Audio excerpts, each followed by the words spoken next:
ओम नारायणाय नमः। आप सभी को वैशाख मास के 19वें दिन की ढेरों शुभकामनाएं। प्रिय दर्शकों, आज हम सुनेंगे वैशाख मास का 19वें दिन का 19वां अध्याय वैशाख स्नान और वैशाख महात्म्य का श्रवण। दोनों ही इस पृथ्वी पर सबसे अधिक कल्याणकारी बताए गए हैं। भगवान श्री हरि विष्णु स्वयं कहते हैं कि माधव मास उन्हें सबसे अधिक प्रिय है। मासों में सबसे अधिक प्रिय माधव मास, जिसे वैशाख मास भी कहा जाता है। और इसमें जो स्नान करता है, जो वैशाख स्नान करता है, वह मनुष्य भगवान श्री हरि विष्णु को सबसे अधिक प्रिय होता है। भगवान उसके सभी संकटों का हरण करते हैं और उसके जीवन में खुशियां ही खुशियां भर देते हैं। वैशाख स्नान और वैशाख में किए जाने वाले दान पुण्य का जो फल है वो आपको इसी जीवन में प्राप्त हो जाता है। इसीलिए आपको अवश्य रूप से वैशाख स्नान करना चाहिए और वैशाख स्नान के साथ आपको वैशाख मास महात्म्य सुनना चाहिए। तो वैशाख मास महात्म्य के आज के अध्याय की हम शुरुआत करते हैं। आपसे निवेदन है कि भगवान की कथा का यह वीडियो है, इसे एक बार लाइक अवश्य कर दीजिएगा। कमेंट बॉक्स में अवश्य लिखिएगा ओम नारायणाय नमः। ये वैशाख का मूल मंत्र है। इसे जितना अधिक लिखेंगे उतना अधिक कल्याण होगा। वैशाख में हर समय जपते रहिए ओम नारायणाय नमः, ओम नारायणाय नमः। जितना जपेंगे, जितना लिखेंगे उतना कल्याणकारी है। आप देख रहे हैं देवभूमि ज्योतिष संस्थान का प्रतिष्ठित यूट्यूब चैनल देवभूमि धार्मिक। हम यहाँ पर जो कथाएं सुनाते हैं, जो महात्म्य सुनाते हैं, वो पुराणों में वर्णित होते हैं। जो व्रत और त्योहारों की जानकारी और मुहूर्त की जानकारी देते हैं वो पंचांग और ज्योतिष शास्त्र की गणना पर आधारित होती है। तो सभी व्रत और त्योहारों की सही कथाएं सुनने के लिए तथा सही जानकारियां प्राप्त करते रहने के लिए चैनल पर नए हैं तो सब्सक्राइब अवश्य कर लीजिएगा। इसका लाभ ये होगा कि किसी भी व्रत त्योहार आदि की जानकारी आपसे छूटेगी नहीं। सभी व्रत त्योहारों के शुभ मुहूर्त, पूजा विधि और कैसे आपको पूजा करनी है, कब करनी है आदि की जानकारी समय से मिल जाएगी। साथ ही YouTube पर बहुत सारे चैनल ऐसे हैं जो किसी भी कथा को किसी भी नाम से चला देते हैं। इसीलिए सावधान रहने की आवश्यकता है। आप चैनल को सब्सक्राइब कीजिए जिससे कि आप किसी भी व्रत त्योहार की सही कथा का ही श्रवण करें। सब्सक्राइब करने के साथ बेल आइकन को अवश्य दबाइएगा। जब आप सब्सक्राइब करते हैं तो एक बेल का निशान बना हुआ आएगा, वहीं पे उस बेल के निशान को अवश्य प्रेस कीजिएगा, तभी आपको हमारे सारे वीडियोस प्राप्त होंगे, अन्यथा वीडियोस छूटते जाएंगे। आइए अब आज का अध्याय आरंभ करते हैं। पिछले अध्याय में शिकारी का वृतांत चल रहा था। तो शिकारी ने कहा कि पहले आपने कहा था कि भगवान के पवित्र अनुष्ठान भगवान विष्णु को ध्यान में रखकर ही किए जाने चाहिए और वैशाख अनुष्ठान भी उनमें से एक है। हे ब्राह्मण, वे विष्णु किस प्रकार के हैं, उनकी विशेषता क्या है, उनके अस्तित्व का प्रमाण क्या है, इस महान भगवान को कौन जान सकता है, विष्णु के पवित्र अनुष्ठान किस प्रकार के हैं, किस अनुष्ठान से हरि प्रसन्न होते हैं। हे परम बुद्धिमान ब्राह्मण, अपने सेवक मुझ नादान को यह समझाइए। व्याध शिकारी के इस प्रकार पूछने पर ब्राह्मण ने समस्त लोकों के स्वामी, रोगों से मुक्त भगवान नारायण को प्रणाम करके पुनः कहा, हे व्याध सुनो, मैं भगवान विष्णु का स्वरूप वर्णन करूंगा। वह निष्कलंक पापों से रहित हैं। ब्रह्मा आदि देवता तथा शुद्ध आत्मा ऋषिगण भी उसे नहीं समझ सकते। सबके स्वामी को संपूर्ण शक्तियों से युक्त तथा सद्गुणों से युक्त बताया गया है। जो भगवान सत्य, ज्ञान और आनंद से युक्त हैं, वे निर्गुण हैं। वे कलाओं से रहित हैं तथा अनंत हैं। स्थावर जंगम प्राणियों से युक्त यह संपूर्ण ब्रह्मांड कभी भी अन्यथा नहीं था, अर्थात यह आदिकाल से ही चला आ रहा है। भगवान इस ब्रह्मांड की समस्त इच्छाओं और आशाओं के आधार हैं। यह ब्रह्मांड सदैव भगवान के अधीन रहता है। अब मैं तुम्हें ब्रह्म अर्थात परमात्मा के लक्षण बताऊंगा। वे विष्णु कहलाते हैं। उनसे उत्पत्ति, स्थिति, संहार, पुनरुक्ति, संयम, ज्ञान, बंधन, मोक्ष और जीविका ये सब होते हैं। इस भगवान को ब्रह्म भी कहते हैं। ज्ञानी ऋषिगण उन्हें पूजते हैं। वे उन्हें साक्षात ब्रह्म कहते हैं। बाद में ब्रह्मा आदि को भी ऐसा ही कहा गया है। ब्रह्म शब्द को उसके गुणों के सहित ब्रह्म अर्थात सृष्टिकर्ता आदि के रूप में ही जानने वाले लोग व्याख्या करते हैं। ब्रह्मा का दर्जा किसी और को नहीं है, क्योंकि उनके पास उनकी शक्ति का केवल एक अंश है। इस महान भगवान के जन्म आदि के बारे में केवल शास्त्रों के माध्यम से ही जाना जा सकता है। हे महाबुद्धिमान, शास्त्र सम्मत ग्रंथ ये हैं वेद, स्मृतियाँ, पुराण जिनकी आत्मा वेद और स्मृतियाँ हैं, इतिहास, महाकाव्य, किंवदंतियाँ और पौराणिक कथाएं, पंचरात्र और भारतवर्ष। महाविष्णु को केवल इन्हीं के द्वारा जाना जा सकता है, अन्य किसी भी माध्यम से नहीं। जो मनुष्य वेदों को नहीं जानता वह कहीं भी विष्णु के विषय में नहीं सोचता, सोच ही नहीं सकता। न तो इंद्रियों के द्वारा, ना अनुमान के द्वारा, ना ही तर्क के द्वारा भगवान नारायण को जानना संभव है, क्योंकि वे सनातन भगवान हैं। उन्हें केवल वेदों के द्वारा ही जाना जा सकता है। जो जीवात्माएं सदैव उसके वश में रहती हैं, वे अपनी बौद्धिक उपलब्धि के अनुसार उसके सद्गुणों, अभिव्यक्तियों और कार्यों को जानकर मुक्त हो जाती हैं। भगवान विष्णु की शक्ति इनमें से प्रत्येक में विद्यमान है। देवता, ऋषि, पितृ, माता, इनमें से प्रत्येक में यह शक्ति तुलनात्मक रूप से अधिक या कम होगी। मनुष्य को सर्वप्रथम प्रत्यक्ष ज्ञान, मौखिक साक्ष्य और अनुमान के द्वारा बल, ज्ञान और सुख के संबंध में उत्तम पुरुष को समझना चाहिए। भूत उससे 100 गुना श्रेष्ठ है, उसे ज्ञान आदि से युक्त जानना चाहिए। मनुष्य और गंधर्व भूत से 100 गुना श्रेष्ठ हैं, यह भी जानना चाहिए। जो देव तत्वों से अपने को जोड़ते हैं, उन्हें उनसे श्रेष्ठ जानना चाहिए। जो देव तत्वों से अपने को श्रेष्ठ जोड़ते हैं, उनसे सप्तऋषि श्रेष्ठ हैं। अग्नि सप्तऋषियों से श्रेष्ठ है, सूर्य आदि अग्नि से श्रेष्ठ हैं, गुरु सूर्य से श्रेष्ठ हैं, प्राण अर्थात प्राणवायु गुरु से श्रेष्ठ है, महाबलशाली इंद्र प्राण से श्रेष्ठ है, देवी गिरिजा इंद्र से भी श्रेष्ठ हैं, ब्रह्मांड के जनक शंभु देवी से भी श्रेष्ठ हैं, महान देवी बुद्धि ब्रह्मांडीय बुद्धि बुद्धि से श्रेष्ठ हैं तथा प्राण शक्ति में बुद्धि से भी अधिक श्रेष्ठ है। प्राण से बड़ा कुछ नहीं है, प्राण में ही सब कुछ स्थित है। प्राण से ही यह ब्रह्मांड विकसित हुआ है। इस ब्रह्मांड की आत्मा प्राण ही है। यह सारा दृश्य जगत मानो प्राण से ही जुड़ा हुआ है। यह प्राण के द्वारा ही क्रियाशील है। कहते हैं कि यह सबका आधार है और इसमें नीले बादल की चमक है। यह सूत्र है जो सब कुछ क्रियाशील बनाता है। यह प्राण लक्ष्मी की दृष्टि मात्र से ही टिका रहता है। उस लक्ष्मी को देवों के देव भगवान की कृपा का अंश प्राप्त होता है। भगवान विष्णु से बढ़कर कोई नहीं है, यहाँ तक कि किसी भी दृष्टि से उनके बराबर भी कोई नहीं है। शिकारी ने पूछा, सूत्र कहे जाने वाले इस प्राण ने व्यक्तिगत आत्माओं से श्रेष्ठ कैसे बना लिया? यह कैसे निर्णायक रूप से कहा जा सकता है? हे पवित्र भगवान, प्राण की श्रेष्ठता कैसी है? हे ब्राह्मण, यह समझाइए कि भगवान प्राण से कैसे महान हैं।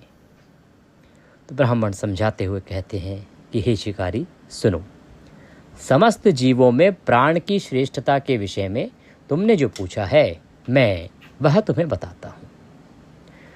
पद्य कल्प के पूर्व काल में सनातन भगवान जनार्दन नारायण ने ब्रह्मा से आदि देवताओं की सृष्टि की और इस प्रकार कहा, हे श्रेष्ठ देवों, मैं इस साम्राज्य ब्रह्मांड के रक्षक तथा स्वामी के रूप में भगवान ब्रह्मा को स्थापित करूंगा। तुम उस देव को युवराज नियुक्त करो जो तुमसे श्रेष्ठ हो, जो उत्तम चरित्र से युक्त हो तथा जिसमें वीरता, उदारता आदि गुण हो। भगवान के ऐसा कहने पर शक्र को नेता मानकर सभी देवता आपस में झगड़ने लगे। मैं ऐसा बनूंगा। तब सभी ने तर्क करना शुरू कर दिया। सभी देवता जो हैं वो अपने आप को श्रेष्ठ बताने लगे।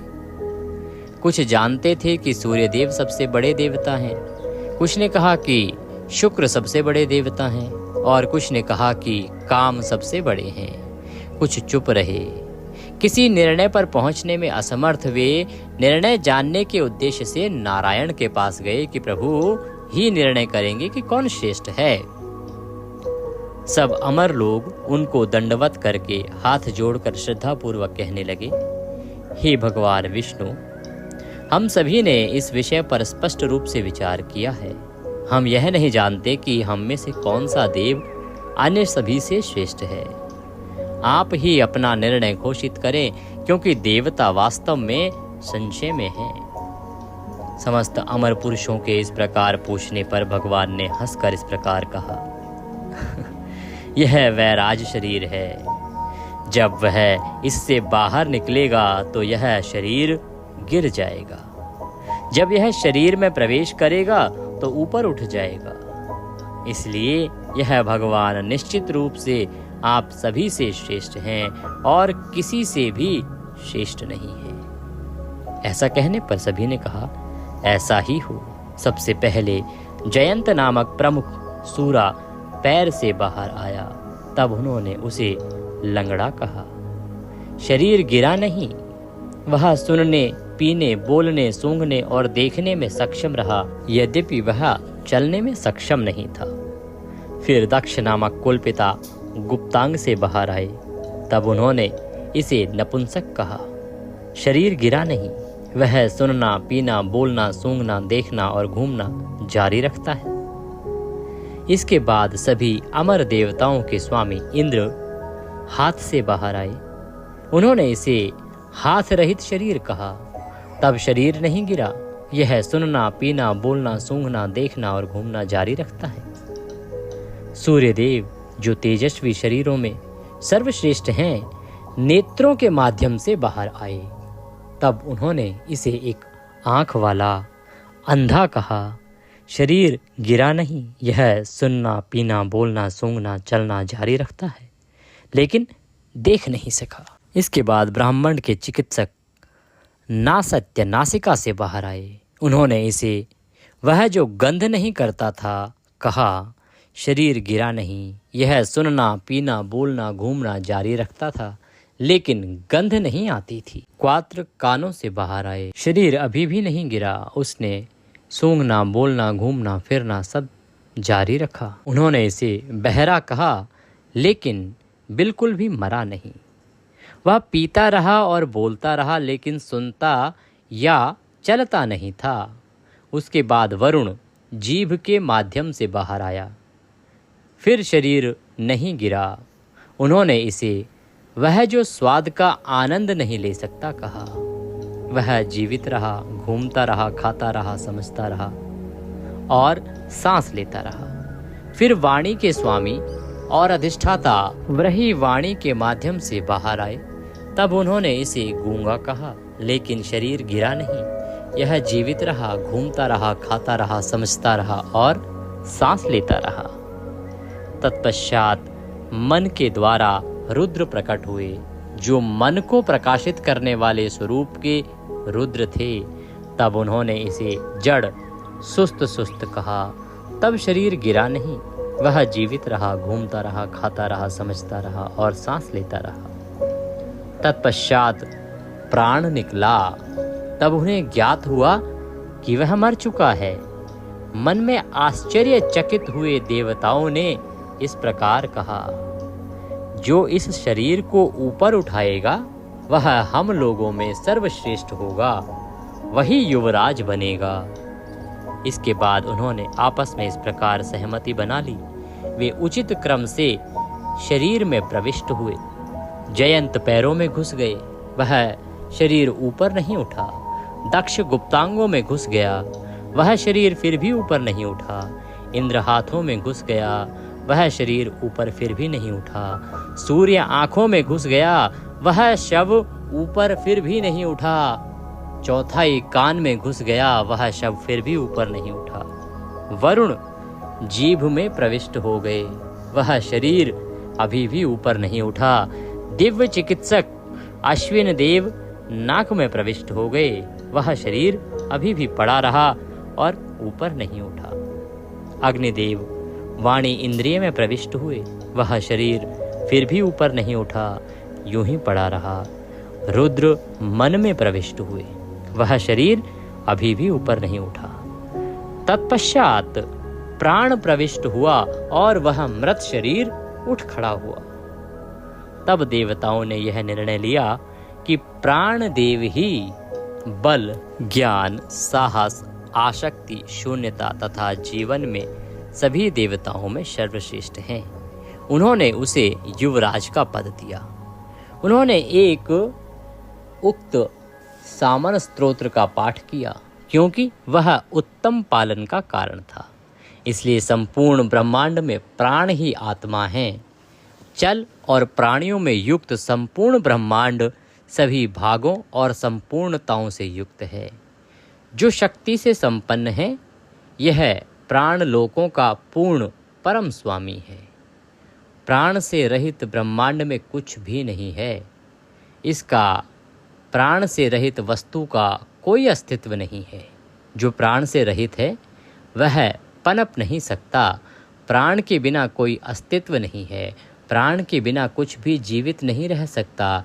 इसीलिए प्राण सभी जीवों से श्रेष्ठ हो गया है।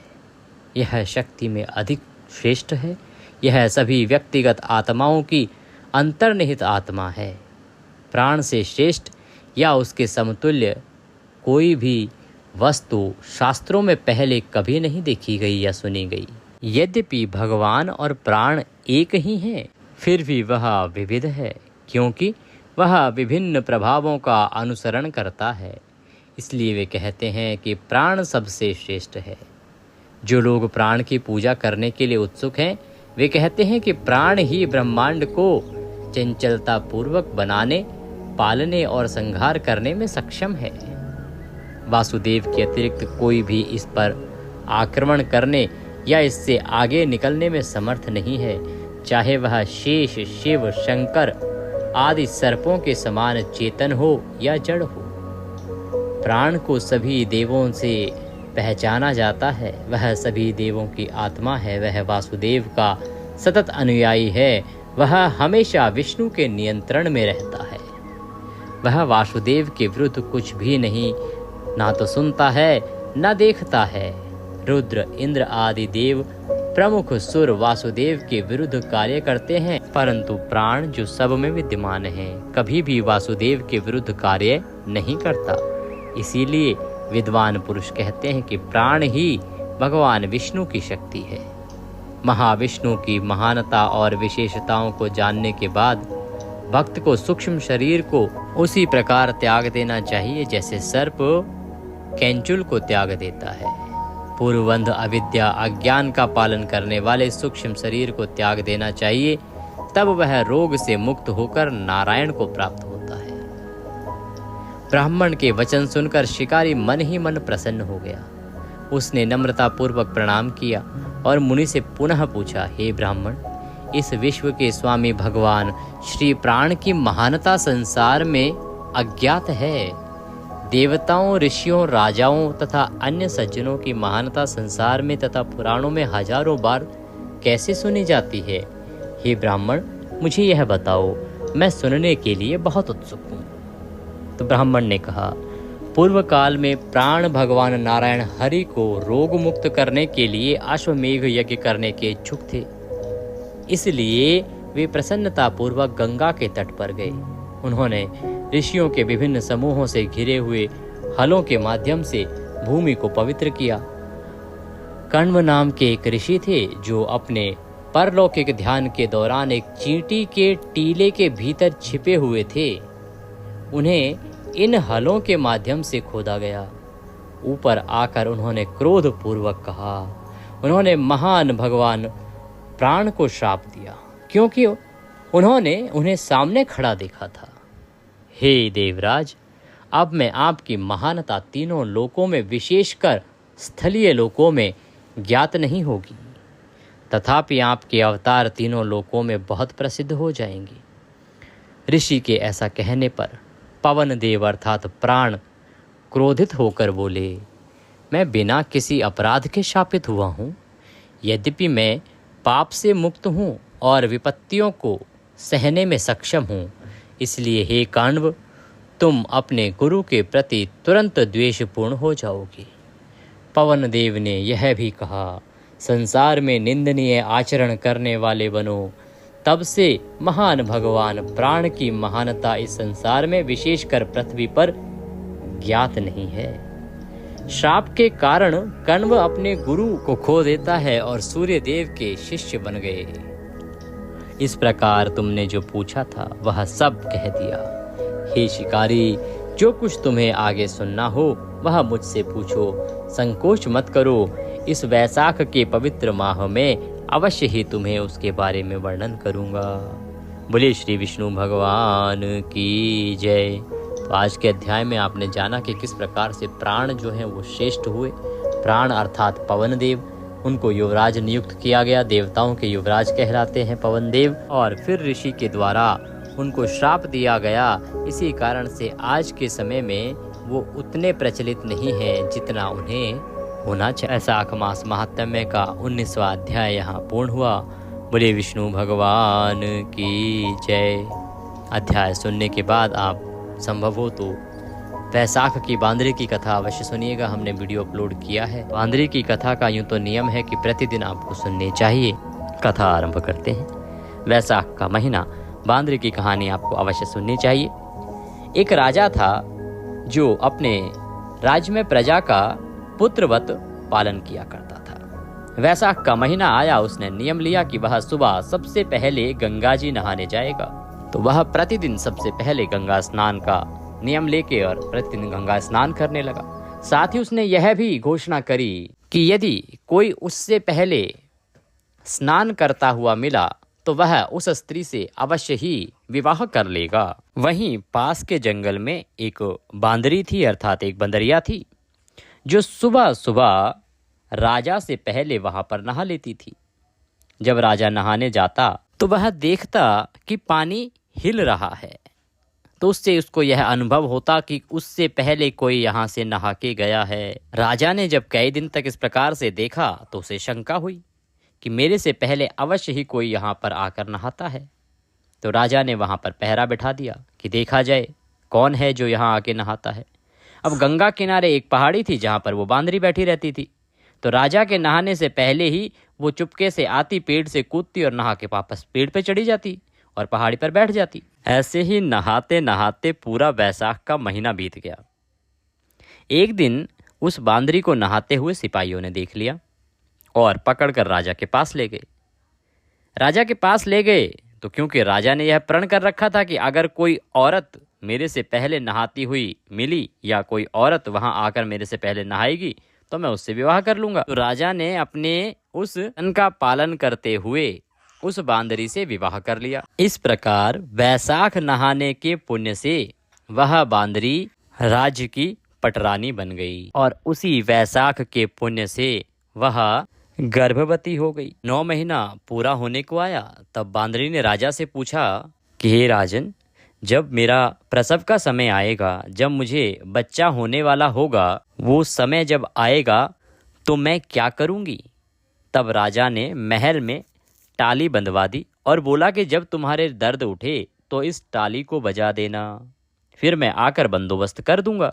राजा के और भी बहुत सी रानियां थी जिनके बच्चा नहीं था। इतनी रानियां होने के बाद भी किसी को भी बच्चा नहीं हुआ था। बांदरी के बच्चा होने वाला था।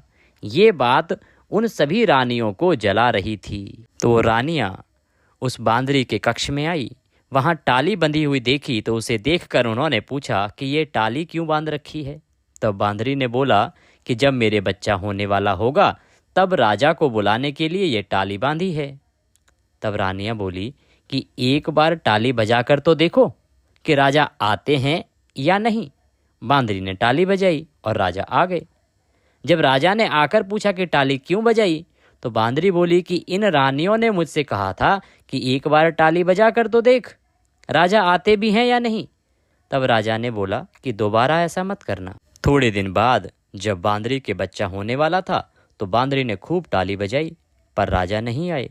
जब बांदरी ने रानियों से पूछा कि अब क्या होगा, मैं बच्चे को जन्म कैसे दूंगी, तब रानियों ने बांदरी से कहा कि आंखों पर तो पट्टी बांध ले और नीचे मुंह कर ले। इस प्रकार उन रानियों का प्रयास तो था कि बांदरी का जो गर्भ है किसी भी प्रकार से खंडित हो जाए, परंतु क्योंकि उस बांदरी ने वैशाख स्नान किया था, वैशाख स्नान के पुण्य फल से उसे एक सुंदर पुत्र की प्राप्ति हुई। जब रानियों ने देखा कि उसे एक लड़का हुआ है तो रानियों ने दासी से कहा कि इस बच्चे को नदी में डुबा कर आ जाओ और बांदरी के पास पत्थर रख दो। राजा को बोल दो कि बांदरी के पत्थर हुआ है। दासी ने इसी प्रकार से किया और राजा को खबर भिजवा दी कि बांदरी के पत्थर हुआ है। राजा ने भी इस बात को सुनकर अपने मन में संतोष कर लिया और रानियों की तरह इसको भी बच्चा कैसे हो सकता है। उधर उस दासी से बच्चा नदी में नहीं फेंका गया, वो उस बच्चे को वहां पर काम कर रहे कुम्हार के बर्तन में रखकर आ गई। जब कुम्हार कुम्हारी ने किसी बच्चे के रोने की आवाज़ सुनी तो उन्होंने कहा कि यहाँ कोई बच्चा रो रहा है। वहां जाकर देखा तो बच्चा था। तब कुम्हार ने कुम्हारी से कहा कि भगवान ने हमारी सुन ली, हमारे बच्चा नहीं है और भगवान ने हमें बच्चा दे दिया है। अगर तू इस बच्चे का पालन पोषण कर सके तो इसे हम अपने घर ले चलें। कुम्हारी राजी हो गई। उन दोनों ने उसको पाल पोस कर बड़ा कर दिया। लड़के को इस बात का पता चल चुका था कि वो बांदरी के घर या बांदरी के गर्भ से पैदा हुआ है और रानियों ने उसको मारने के लिए दासी को दे दिया था। एक दिन वो लड़का कुम्हार का बनाए हुए हाथी घोड़ों को ले जाकर कुएं पर बैठ गया, जहां पर दासियां पानी भरने आई।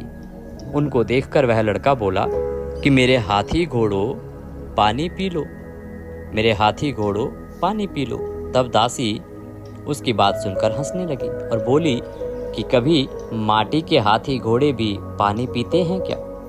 तब वह लड़का बोला कि कभी बांदरी के भी पत्थर होते हैं क्या? यह बात दासियों ने रानियों से कही। यह बात सुनकर रानियों ने जहर का लड्डू बनाकर कुम्हार के लड़के के लिए भेजा। भगवान की कृपा से जहर के लड्डू गूंद के लड्डू बन गए।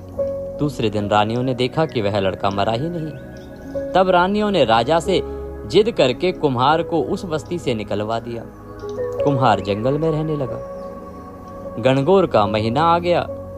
कुम्हार का लड़का 101 करवा और 101 गोली ले घड़ों में पानी भरकर बगीचे में जाकर बैठ गया, जहां पर राजा के साहूकारों की लड़कियां गणगौर पूजने के लिए मिट्टी ले जाने के लिए आई।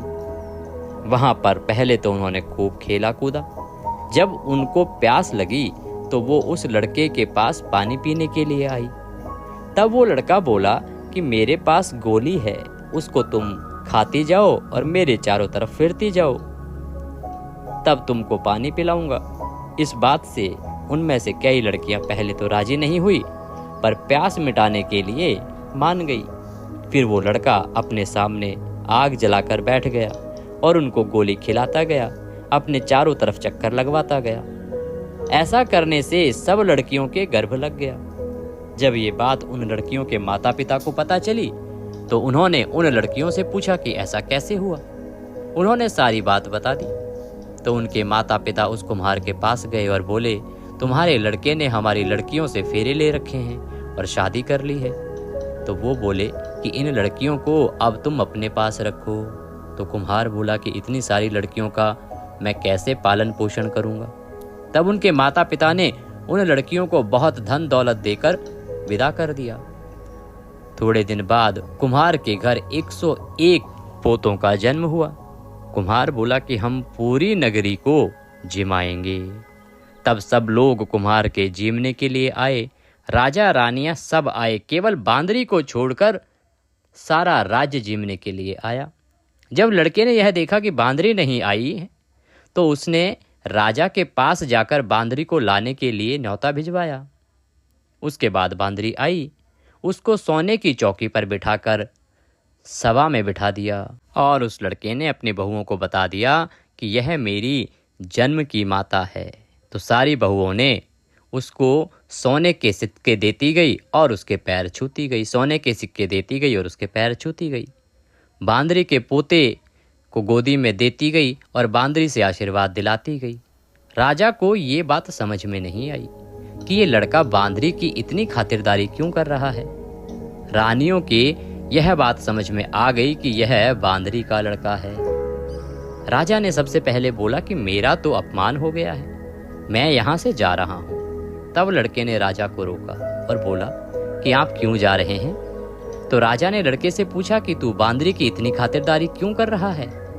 तो लड़के ने राजा को सारी बात बता दी कि किस प्रकार से ये मेरे जन्म देने की माता है, जो दासी उस लड़के को नदी में बहाने के लिए ले गई थी, वहां पर वह बैठी थी। वो दासी भी राजा को सारी बात बताती गई। तो राजा ने सब रानियों को जेल में डलवा दिया और बांदरी तथा वह राजा अपने पोते पोती लड़के और सभी बहुओं को गाजे बाजे के साथ अपने महल में ले गया। सबको अलग अलग महल बनवा दिए और लड़का राज करने लगा। राजा ने कुम्हार से कहा कि आप दोनों भी मेरे साथ चलो, लेकिन कुम्हार राजी नहीं हुआ। फिर राजा ने कुम्हार को बहुत सारा धन दौलत दे दिया। तब सभी लोग बोलते हैं कि वैसाख के महीने में नहाने से बहुत पुण्य मिलता है। जैसे बांदरी वैसाख नहाई तो राज्य मिल गया, रानी मिल गई और इतना सुशील और योग्य पुत्र प्राप्त हुआ। उसी तरह आपको भी भगवान सुख संपत्ति दे, संतान दे।